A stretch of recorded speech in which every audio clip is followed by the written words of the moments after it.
So what I want to play around with you today is a so-called abundance paradox. And what is actually the abundance paradox? And by the way, thanks for doing that. I really appreciate your work and your effort, and I'm going to go back to that in a second. But with the abundance paradox, this is something that I've actually photographed in South Korea. And let me read it out. It was, I arrived at late in the evening at a hotel actually. And I had, when I entered the room, totally tired, I had that piece of paper in the middle of a bed, right? And it basically says, "Dear guest, in acquaintance with the news through the media of a possibility of a missile launch from North Korea, there will be an announcement inside the hotel as soon as the nationwide emergency alert system is activated, when the missile is actually launched. Hotel announcement will be made regardless of time. Our guest safety is our first concern, and we ask for your kind understanding and cooperation." So there's like, we're just going to an end. A bomb will explode in a second probably. And very kind of them that they actually pushed me and made me know about that. On the other hand side, the thing is, I don't like the guy. I absolutely don't like Noam Chomsky. But anyway, the quote is great. If you assume that there is no hope, you guarantee that there will be no hope. If you assume that there is an instinct for freedom, that there are opportunities to change things, then there is a possibility that you can contribute to making a better world. Again, Michael Jackson, you know, a better world and things like that. But it's actually, if we look at it from a perception perspective, why do some people think that the world is worse today? It might be not exactly that picture, but you've heard it that we tend to romanticize the past somehow. It might be not exactly that situation, even if it looks like, oh, I'm dying, you know, romanticizing the situation. But it might be things like, oh, back then, I'm an old guy, bread or like the food actually cost 2 cents or 20 cents, and now it's like super expensive, right? Because the past was actually better than what is happening right now with all the news and things like that. And so let's look at the reality of humanity's history about that Romans. And so we will look at famine, war, and plague.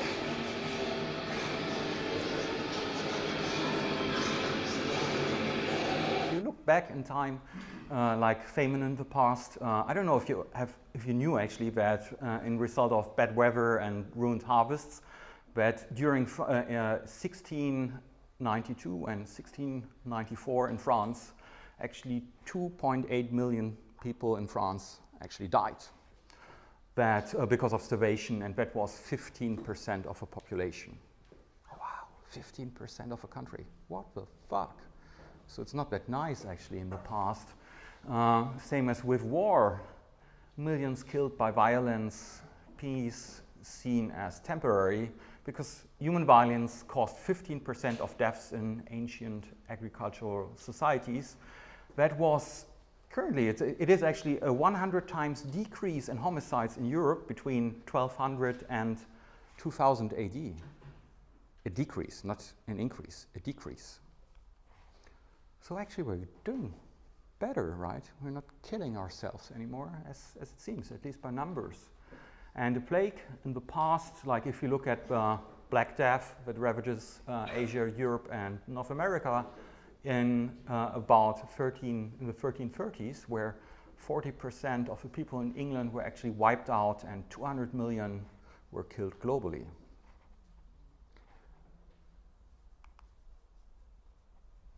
The funny part is, so not glorifying the past, but if we look at some numbers like homicide in Europe, as I said before, I mean, these are the numbers for Italy, the Netherlands, England, Scandinavia, Germany, Switzerland, whatever. I don't know why they put Germany and Switzerland together. Anyway, you see, it's actually decreasing. It is decreasing So hey, we're doing fine.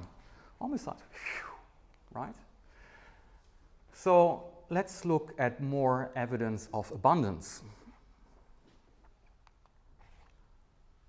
The percentage of world population living in extreme poverty from 1820 to 2015, I mean, it's actually decline.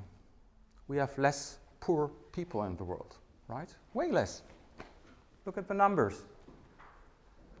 And on the other hand side, from a literate and illiterate world population, oh, that's actually not looking so bad as well. And lastly, the global child mortality rate for kids up to 5 years is also heavily on a decline.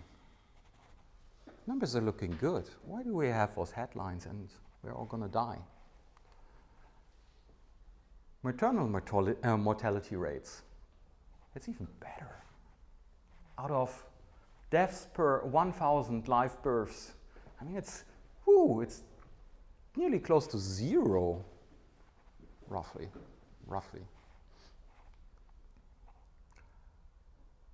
Global reduction in children per family. I don't know if it's a positive thing, but it's actually, it's on a decline as well. So overpopulation might not be a thing, right? Huh? Are you going to hate me already because I'm pushing you those numbers? Or how do you feel about that? Good. It's good, right? Life expectancy from 1543 to 2011. Amazing. We're getting over 80 years old on average. I mean, some countries like, I think it's, what's the orange one? South Korea, finally, and India, probably. Not as great, but everybody else like up. What happened to Japan? Yeah, it's a good question. It's like, might have been a war, right? Might have been a war. I actually know which one, unfortunately.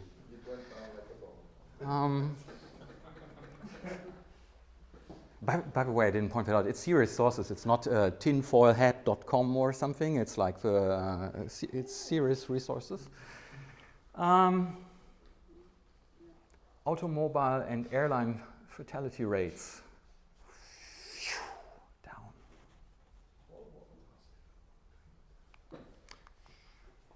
By the National Highway Traffic Safety Administration. And the global death rate from natural catastrophes, what's the one? Earthquake is still a thing. Epidemic, well, not there anymore, as it seems. So everything, war, also down, is looking great, right? So many times I've shown you now data where everything is like getting better, right? What does that curve actually mean?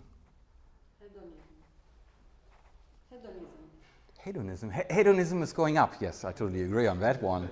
I mean, I should have looked up the data. Question is it a bad thing? Is it a good thing, right?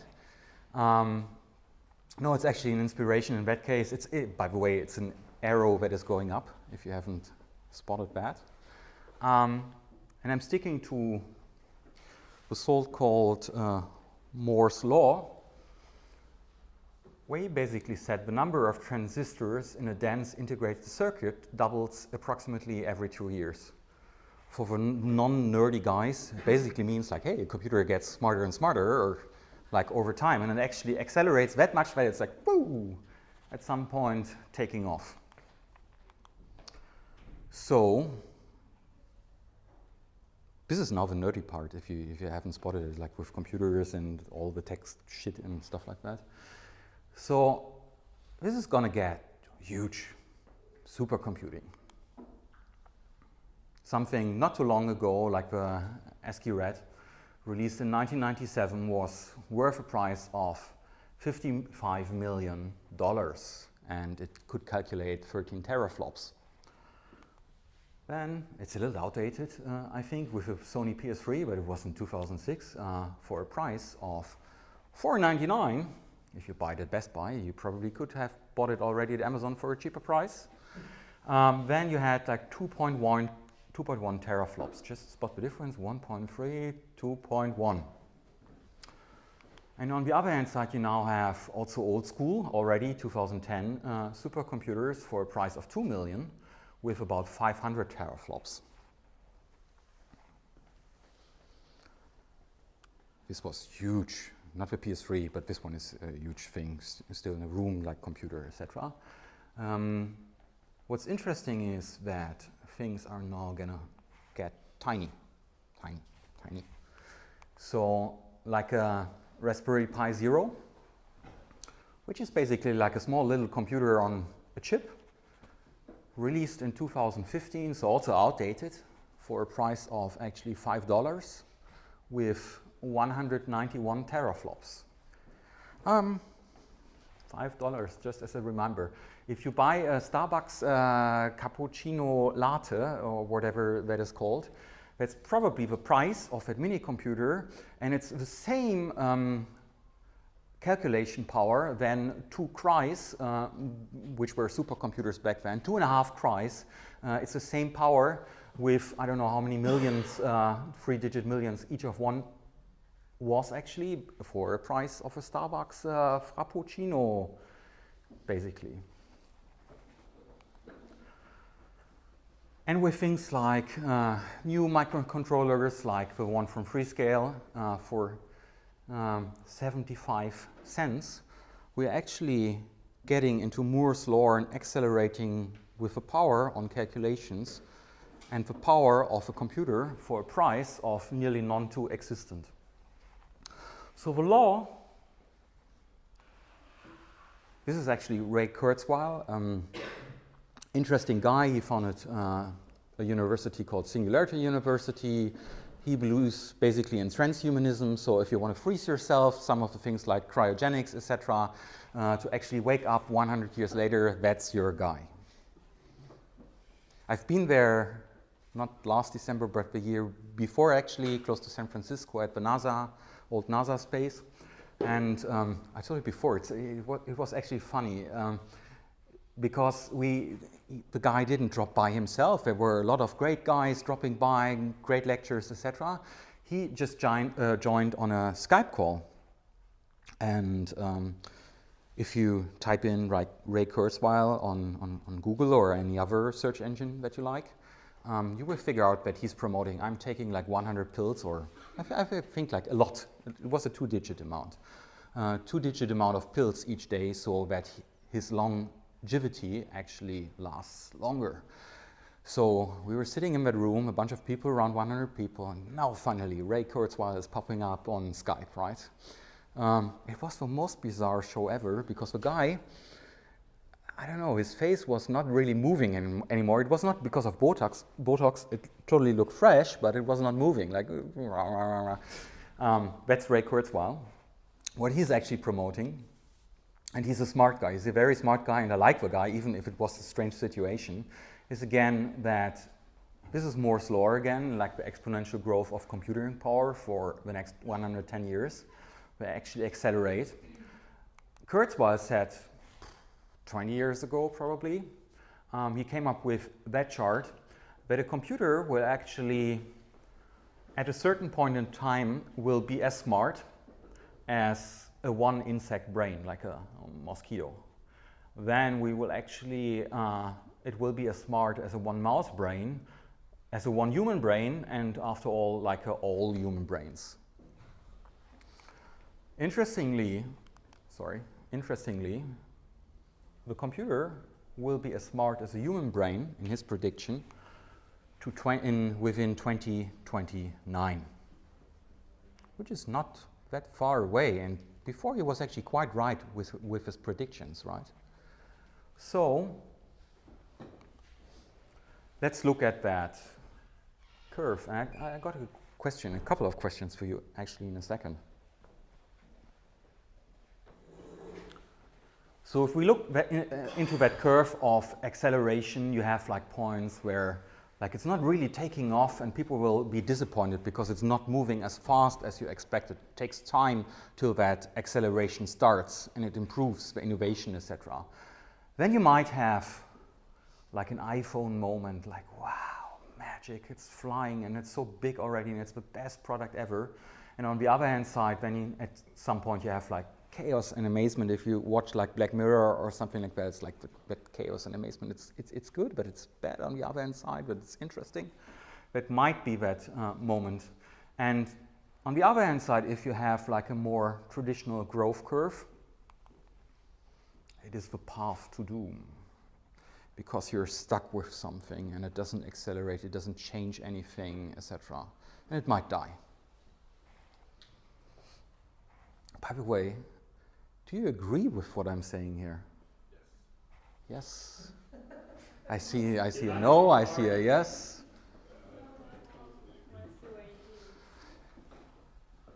Let me play with that a little bit. Let's focus on energy, right? What do you actually prefer? This is a new power plant that is like a nuclear power plant that is going to be built in England, probably, still in discussion. A lot of them are actually built in China currently. Or do you like solar power? What do you like? What do you prefer? You know that Germany, I think they invested around 11 trillion or something like that into solar power. They drove it actually, the technology, etc. Just that as side info. It's obvious if it's Germany, like, yep, probably they can do that. If it's smart, that's another question. But what if we would go into research into a third world or emerging country, and you could actually, from a cost perspective, you could build a power plant and everybody would actually be able to use it. And I mean, you have to be aware, they have to finance that. The money has to be there, and probably building that infrastructure costs 100 times, I don't know, I'm making up the case right now, 100 times the money, while this one is like cheap, could be done within a certain amount of time, and everybody there would actually have electricity and they would have it for a cheaper price. Still healing the world or making the world a better place, or? How do we evaluate the good in Yeah. Second example, diesel cars on the one hand side. Not only a German one, before you ask, like it's, and I fucking don't care about cars. A Tesla electric vehicle. What if, for example, like there's not only the company by Elon Musk, but there's a German company called Sonnen. And they actually have like a power grid storage for your home. You can plug it somewhere on a wall, and it basically, they produce solar, and it basically stores the energy in there, which is not something groundbreakingly new, right? The interesting part is what they do is they calculate like, oh wow, because it's in the next days it's sunny, and I'm charged now 30% in the storage, and they can basically say like, oh, because it's sunny in the next day, and the electricity prices currently, you know that it is traded like a stock, basically, electricity. And they actually sell back to the system. So you are like part of a distributed grid, so-called distributed grid, and you can actually earn money with that. So that's from an economical perspective. It's totally, sorry for, it is adding a very different layer to that discussion now. Or what if you could actually, and there are concepts like that, you can use your storage from your car to actually power a house, or you can resell that to somebody else because it's a transportable device for energy storage. And it sounds different. It sounds very different. We could basically come up with examples here as well, but it is very tricky to answer those things. Because immediately, if I wouldn't have played that game, you said like maybe, and then also the discussion started. But if you do that very quickly, let's do ideas like, yeah, electric car, the best, and I don't know. But it's very tricky. And it gets even more tricky with things like that. Like DNA sequencing. I have to explain, I don't have to explain that. Probably you all know what that is, right? Hopefully. Have you ever heard about CRISPR? CRISPR.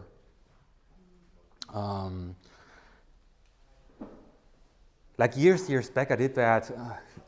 Totally stupid that I actually did that.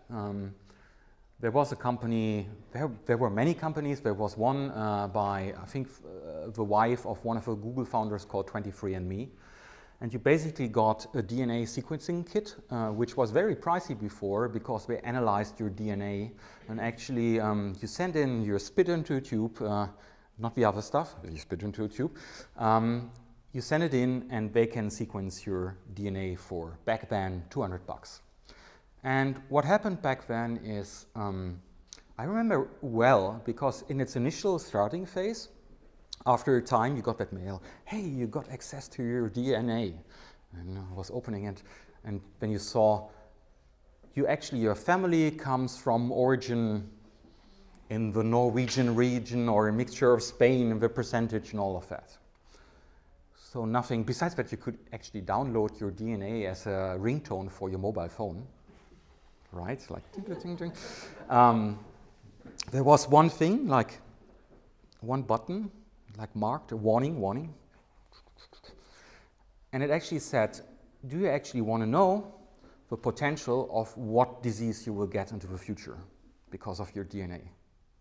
So they actually told you the percentage like of cancer, and it was like.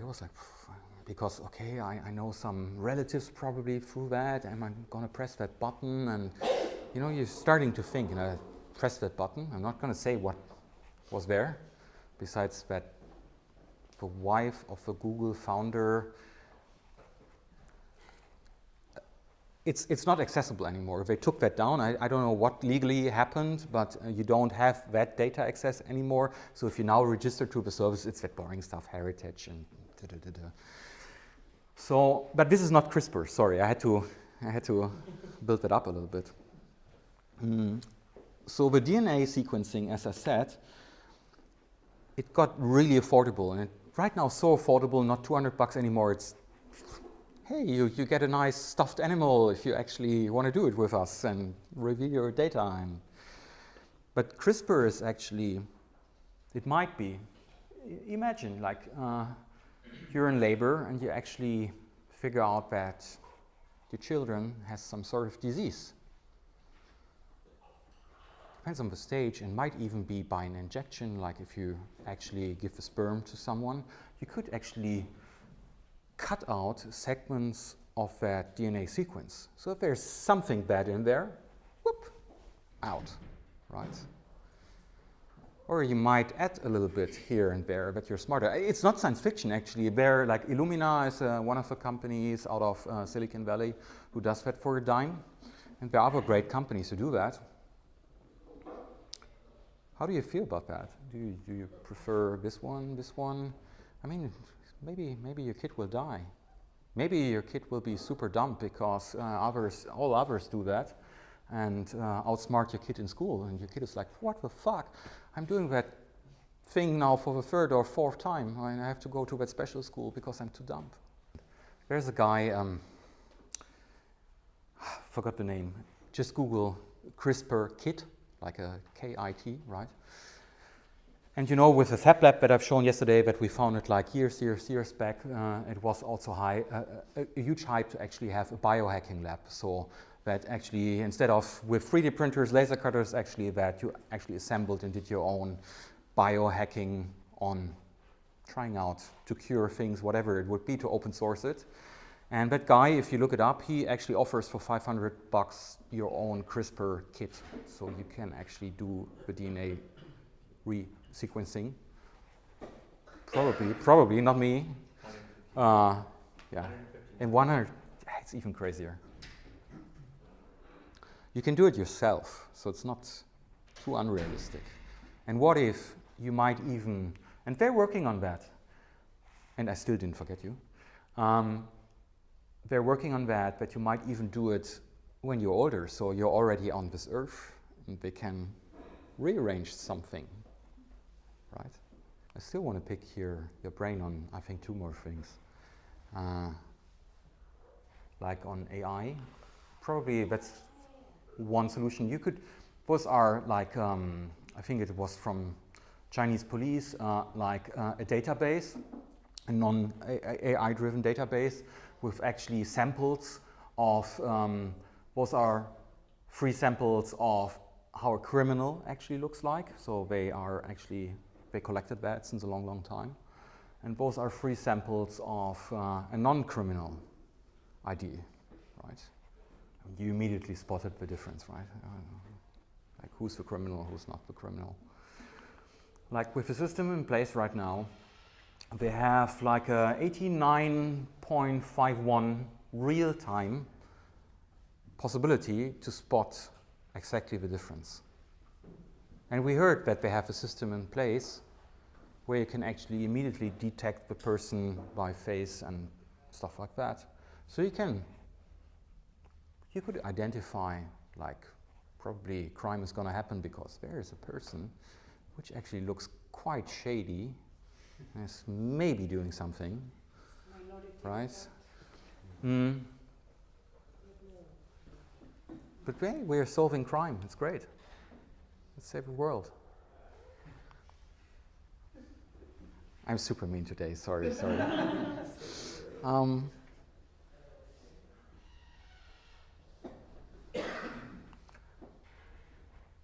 I'm a huge fan of this one, and you know that because I'm repeating it all the time. When it comes to the government, I became an Estonian e-resident 2.5 years ago. So what is that actually? So that's what everybody can do here, or I think at least by the profiles and where you're from, you can do that. You basically pay $100 on a website. Is it now less? Oh my God, it's ridiculous, 40. And what you can become is like an e-resident. You don't have a right in Estonia to vote, but you have a right actually from your laptop to open, for an additional fee, which is not too much anyway, to open your business. And it gives certain, depends where you come from, tax benefits, etc. It's very seamless. It's very easy. If you ever did that in Germany and wanted to register your own company, what the fuck? This is like the worst thing to open a company. Anybody has in mind anything worse than Germany opening? Like Spain maybe? Okay. Okay, I see a couple of hands here, like, here, it's worse here. But it's really amazing because it's so simple. It's really amazing that they allow that you don't have to live there and you can start that company and remotely do everything. And I think so far, I know that they're in discussion, I think they sold it now, not Azerbaijan, but the Ukraine. I think they sold the system. The government sold the system to the Ukraine, so the Ukraine can actually do something similar to grow a startup culture, not only within the country, and you can tell a lot more about that probably than I can, but also from the outside. And this is great. But on the other hand side, there are things like, I have to explain it, like Aragon. Aragon it's not currently not that hyped anymore, like a so-called decentralized autonomous organization, a DAO. And what it basically means, everybody of us could actually install that software, and we could, by a press of a button, create our own government. And by that, we could decide if we want in our own government a fascist regime, a socialist, I don't know, some sort of democracy. Maybe you want to be a king, right? That's cool. And on top of that, you have a currency, or you can add multiple currencies, and you have, if you want that, a voting system. So every decision that is made can actually be voted. So you can run it as some sort of corporation, decentralized. You have a payment structure, a voting structure, if you want that, if you don't want to be a king. and you can actually set up a decentralized version of what Estonia is doing here. Again, I really like Estonia and what is happening here, but think about the discussion that we had yesterday with the digital ID and stuff like that. Then we heard China, that's probably, maybe if they can control all of that, if you bought 2 bottles of wine yesterday, it's maybe enough for this week. And you're not allowed to buy more for the rest of the week because alcohol isn't actually that healthy, right? So, and you might, probably not in that case, but I'm not a fortune teller, it's still run by a government and they have full control, possibly, there. In this version, you actually own all the data. And you can give access what data will be shared fully. So last thing, and why I'm doing that crap with you here. Food. What do you prefer? Soylent, which is a drink meal and you can basically live from it. You would, I think, like in the morning, Soylent, and another vanilla flavor, and at lunchtime, and in the evening, maybe, I don't know, gherkin. Or do you prefer that? That's a question. I mean, not every thing has like a growing house. Is that the English word? Like where you grow? Greenhouse. Greenhouse. Yeah. Thank you. Not every country or place has the possibility to have a greenhouse to actually grow everything and healthy and organic and I don't know. And if that costs only cents to produce, and you could actually feed everybody, which one would you actually take? If there are people like dying. So the question is, so what do we prefer, like all in that curve where everything is accelerating with new solutions, or is it sometimes better to stick to the old, and is it really the path to doom?